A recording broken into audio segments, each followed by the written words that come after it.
Nous sommes au sommet du droit et je suis ravie d'être accompagnée par Benoît Mezzetti, cofondateur d'Autolex, qui est une legal tech. Est-ce que vous pouvez nous expliquer tout simplement ce que c'est Autolex ? Oui, bien sûr. En quelques mots, donc on s'est créé mi-2023 et on développe une IA générative spécifiquement adaptée au métier du droit. Donc complètement dans l'air du temps, IA, métier du droit, au sommet du droit, ça tombe bien. Exactement, on passait par là et on s'est dit que ça pouvait avoir de l'intérêt. Donc c'est en gros une solution en SaaS spécifiquement adressée à la fois aux avocats et aux juristes d'entreprise. Et alors qu'est-ce que fait l'IA pour les avocats et les juristes d'entreprise chez Autolex ? Alors il y a plusieurs cas d'usage, mais les deux principaux cas d'usage donc de cette IA générative, c'est un premier cas qui est plutôt de la lecture, de la compréhension et de l'analyse des documents, donc de la revue de contrat. Donc là, ce serait un peu le travail que ferait un juriste plutôt junior en première analyse d'un document.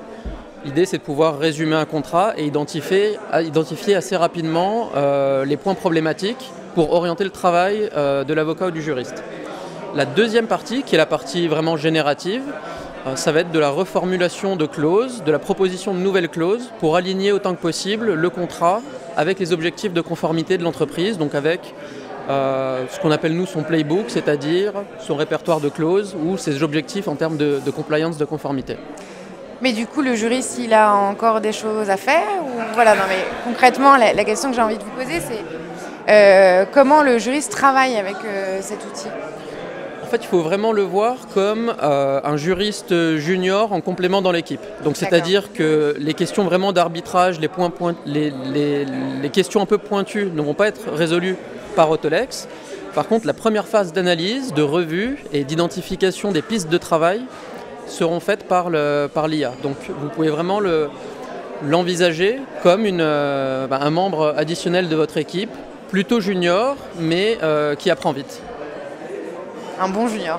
Voilà, exactement. Un bon junior. Vous travaillez avec des directions juridiques, des cabinets d'avocats, plutôt des structures françaises, petites, grandes. Voilà, avec qui vous travaillez exactement ? Alors pour l'instant, uniquement avec des clients français, essentiellement des juristes d'entreprise. Alors ça peut être dans des secteurs très différents, par exemple ceux de la santé, ça peut être dans l'édition, et des cabinets d'avocats. Et puis certains secteurs un peu adjacents, mais qui ont aussi des besoins d'analyse juridique, comme par exemple les fonds d'investissement. Un des cas d'usage assez classiques, ça peut être l'analyse de documents sur une data room virtuelle pour identifier des clauses ou des risques potentiels sur des garanties, des pénalités au moment d'une transaction. Vous êtes une legal tech assez récente. Est-ce que vous avez déjà identifié vos développements futurs dans les 3 années techniquement ou Oui, bien sûr. Alors, il y a plusieurs axes. Un point dont on n'a pas parlé, donc, et qui fait vraiment aujourd'hui le cœur de notre activité, c'est l'entraînement sur de la documentation strictement juridique. C'est ça qui va nous distinguer des autres IA génératives plutôt généralistes. Et donc utiliser les bases de données juridiques et entraîner une IA spécifiquement sur ces sujets-là. Exactement. Donc ça veut dire qu'on le fait dans une langue donnée, dans un environnement juridique donné. D'accord. Et donc, c'est pas forcément applicable à tous les pays, à tous les cas d'usage. Donc ça veut dire que c'est un axe de développement.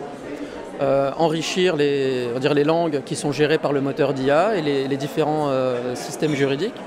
Ça, c'est un premier point. Et il y a aussi un point technique, un des principaux points techniques sur lesquels on travaille, c'est le développement d'API pour pouvoir intégrer notre solution à d'autres solutions dans l'environnement des legal tech, mais qui sont complémentaires aux nôtres.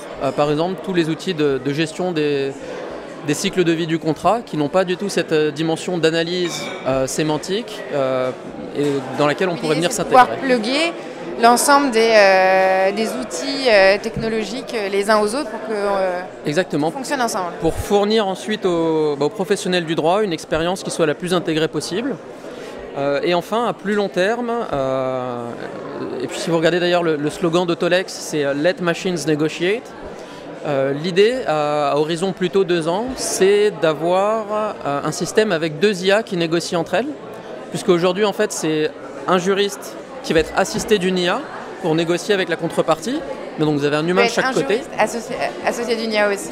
Et à terme, vous pourrez très bien avoir les deux IA qui vont négocier entre elles. Et donc là, vous n'auriez les juristes que pour traiter les points de désaccord sur lesquels les deux IA n'arrivent pas à se mettre d'accord. Donc là, c'est plutôt la vision 2025-2026.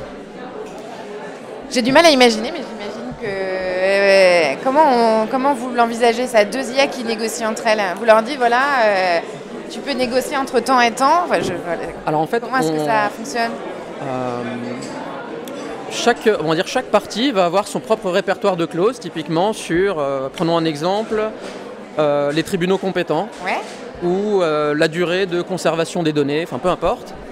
Et donc la première partie qui va émettre le contrat va l'envoyer à l'autre, et là il va y avoir de la reformulation, un renvoi, et en fait quand je vous parle de clause idéale ou de clause non acceptable, il y a tout un spectre en fait intermédiaire. Bien sûr. Et donc c'est sur ce spectre en fait qu'on va jouer, et si jamais on arrive à des situations de blocage, c'est là qu'un humain va intervenir. Et en fait il y a un point qui est extrêmement simple à prendre, qui nous simplifie grandement la tâche, c'est que si on avait voulu faire ça il y a quelques années, on aurait dû mettre en place et développer un standard de marché pour que ces IA communiquent entre elles.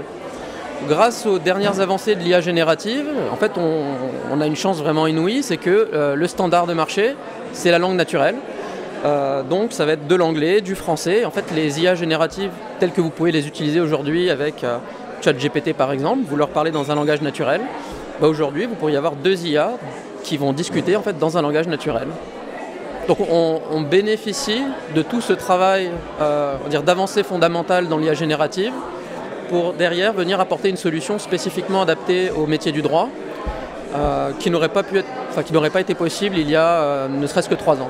En gros, on n'est pas au bout des transformations du métier de juriste. Je pense qu'on est au début et il y a vraiment une très forte accélération des possibilités technologiques qui s'offrent à nous. Donc je vous invite à regarder assez fréquemment les nouveautés qu'on propose et également j'en profite pour vous inviter à vous inscrire sur autolex.ai.